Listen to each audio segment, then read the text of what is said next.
Good morning. Today we're going to start a new unit, and that unit is called Rising Global Conflict. So we're going to hop around the world a good bit in this unit. We're going to look at the idea of imperialism, where particularly European countries move into other places searching for resources to help them with the Industrial Revolution. Remember, that's the movement towards the use of machinery.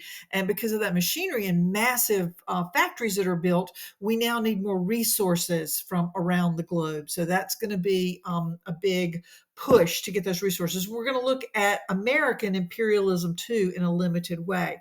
But these are going to cause conflicts, certainly for the people who are invaded by Europeans and by Americans as well.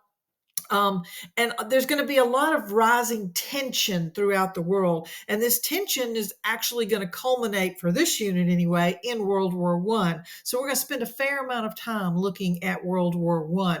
We will also cover World War II, but that is in a different unit. So be prepared for this unit to have a lot more in the way of controversial material where we're dealing with these conflicts.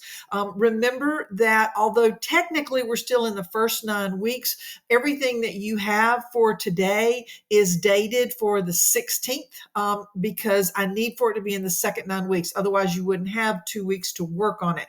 So make sure that you do them on the day they are assigned and don't wait until the 16th, because if you do, you'll have too many assignments that are due on the 16th. So today we're going to start by learning what the term imperialism means. We're going to learn about that first, and basically it's just the idea that countries feel like they have the right to expand into someone else's territory if they are physically able to control those other people. It was kind of seen as sort of a mandate. Okay, we're stronger, survival of the fittest. Therefore, if we can defeat these other people, we have the right to be there. And to an extent, that philosophy has not completely died out. So Europeans in particular are creating colonies in other places, and they're harvesting the resources. And that's what we're going to look at. So if you'll read through that brief information right there. And then you're going to learn a little bit about imperialism using an Edpuzzle, and this will explain what imperialism is. Now, for this one, instead of it asking you questions, it's asking you to take some notes. So make sure you have a notebook in some form. You can either do a hard copy notebook or you can do it as a digital file. And if you're doing it as a digital files, remember that you need to be putting these documents in a folder in your social studies class, and that folder should be dated or not dated, but titled with the unit number. So this is unit 4, conflict, global conflicts.